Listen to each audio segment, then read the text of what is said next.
I'm Gareth Davis, he's Spencer the Omen Oliver. You are watching the talkSPORT Fight Night Podcast Daily post-Day of Reckoning discussion. Spencer, what a night. I'm exhausted but exhilarated by what we saw tonight. 6 heavyweight fights, a cruiserweight fight, a light heavyweight fight. Let's just start at the bottom.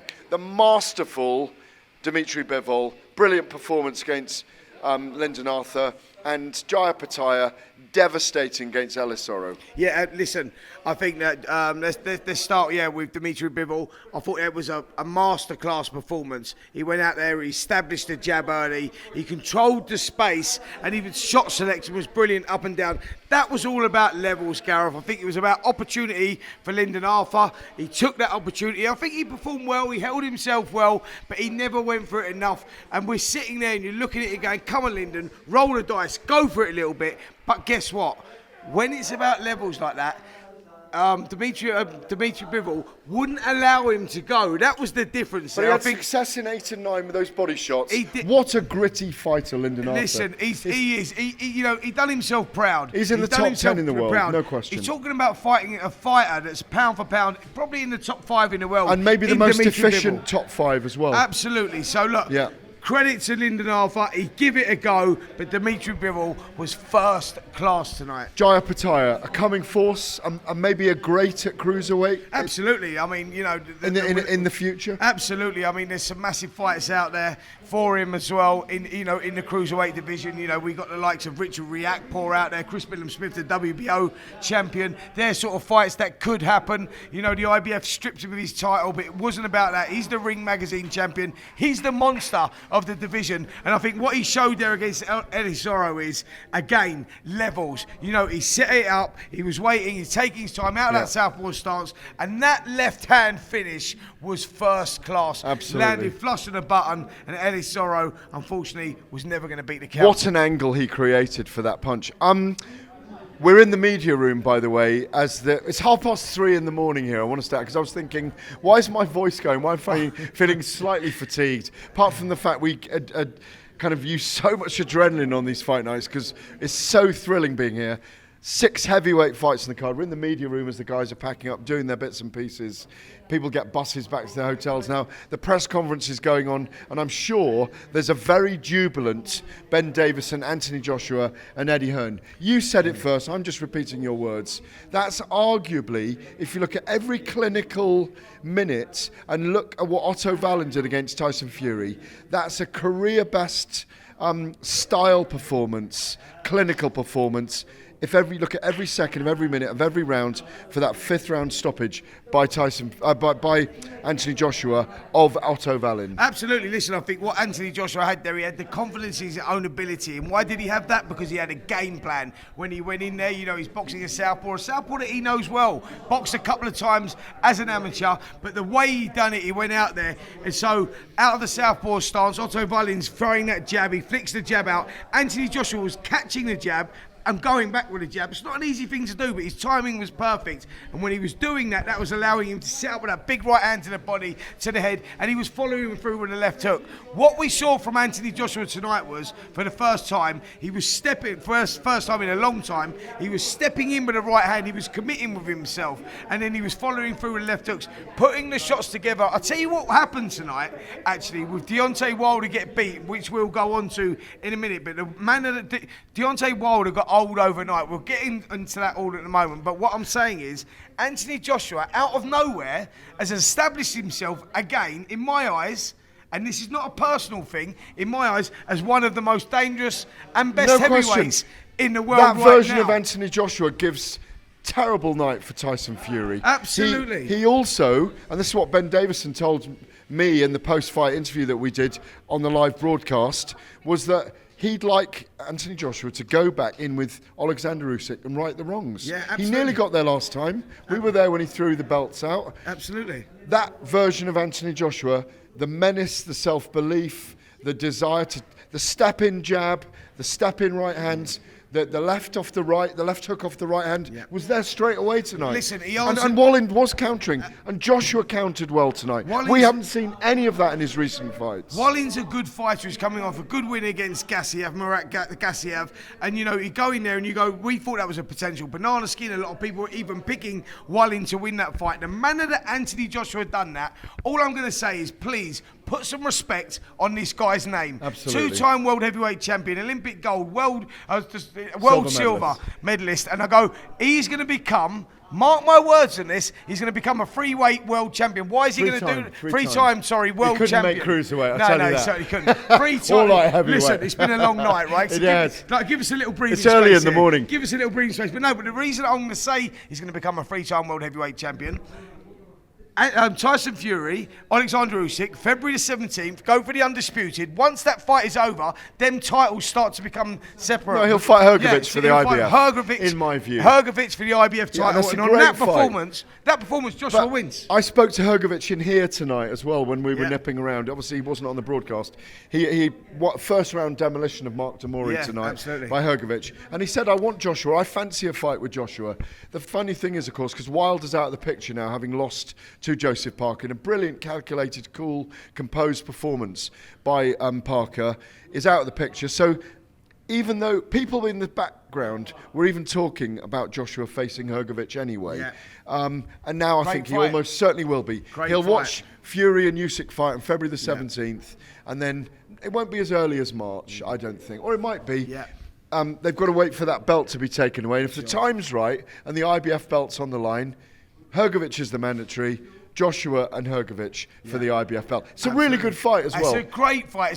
They're both big, upright men. They love to punch. Hrgovic is a tough Croatian. So mark my words, that'll be the next fight. And let me just talk about Deontay Wilder and his performance tonight. Take nothing away from Joseph Parker. Andy Lee. Give everything to Joseph Parker. Yeah, absolutely. Andy Lee come up with a perfect game plan. They set it up. They controlled the space. They sort of bullied the bully, really. They didn't let the bully get on the front foot. Absolutely. Maybe for a couple of moments. They met fire with fire. But what we saw with Deontay Wilder tonight was Father Time waits for no one. And we saw a fighter get old overnight tonight. Ring rust. Timing was out. Didn't have the confidence to step in with the shots. Couldn't throw the shots. Couldn't get off with the shots. Like I say, this is a young man's sport. throwing that right hand. It's a young man's sport. And Parker with Lee had worked on going under it. He landed his own overhand right again and again and again. And when Malik Scott in Wilder's corner said, start trying to throw the jab and the uppercut. He tried it once and it succeeded. But he couldn't get in the space because Parker didn't allow him to do that. Absolutely. That's what I said to you. He looked terrible tonight, Deontay Wilder. He looked a shell of his former self. No menace, was there? No menace. No aura of menace. Taking nothing away from Parker and his brilliant performance. Can you believe, by the way, Parker is only 31 years of age? And that will give him so much confidence. This is all about opportunity out here in Saudi Arabia, the Premier League, the Super League of boxing at the moment. And what that has done for Parker is opened up the gateway for other huge fights out there. If I could see Parker fighting the winner of Hrgovic and Joshua now as well, by the way.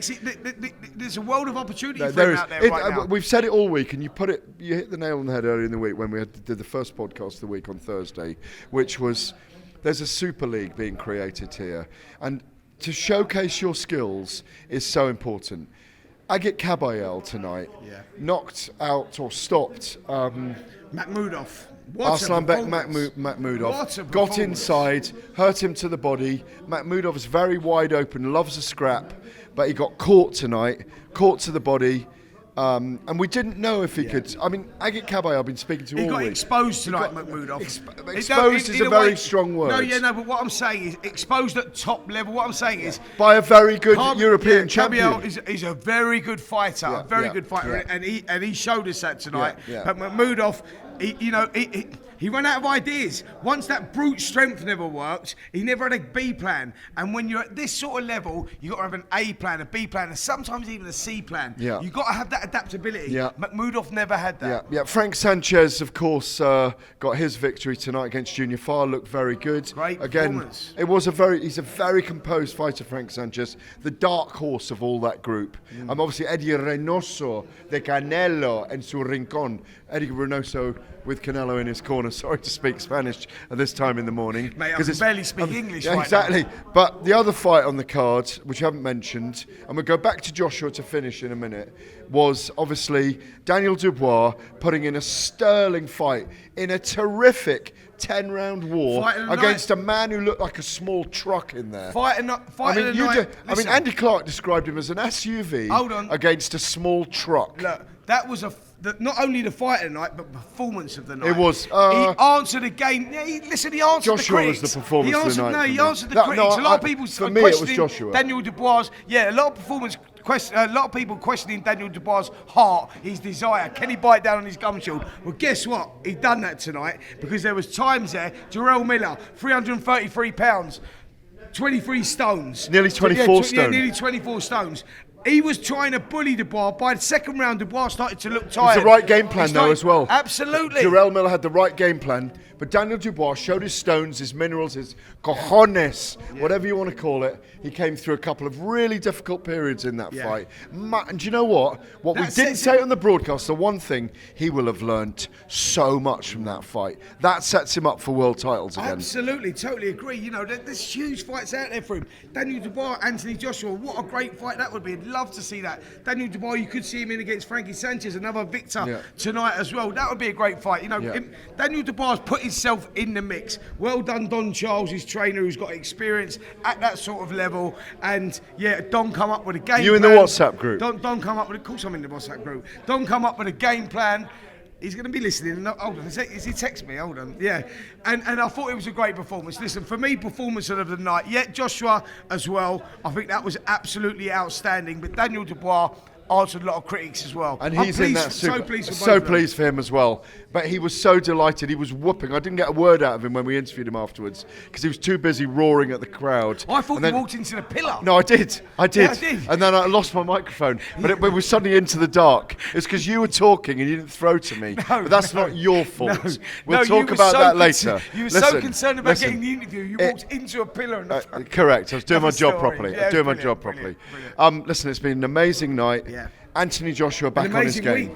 And an amazing week, and it's amazing to be here. The heavyweights are now, they have thrown it all up in the air. People have landed. We are going to have an amazing 2024 in the heavyweight division. Really looking forward to it. I think that Saudi Arabia have taken the politics out of boxing. We're getting the fights. The fans are getting the fights that they've been craving for the last 2 or 3 years, and that's where we're going to get them out here in Saudi Arabia, and that's good. That's good for the boxing fans. I know a lot of people will not be happy about not being able to travel over here and see the fights, but at least we're getting the fights. I mean, we've got to wrap this up because they've got to travel and catch an airplane in a minute. I've got a plane in a couple of hours. So listen, have a great Christmas, everyone. He's Spencer the Omen Oliver. I'm Gareth A. Davis. You've been watching the talkSPORT post-fight Day of Reckoning podcast, daily podcast. We'll see you in the new year. And all I'll say is this. Be very wary when you're fighting Anthony Joshua coming out to an ABBA track. The winner takes it all. Because Joshua was the winner tonight and he's taken it all. Absolutely. Peace out. Merry Christmas, everyone, and a Happy New Year.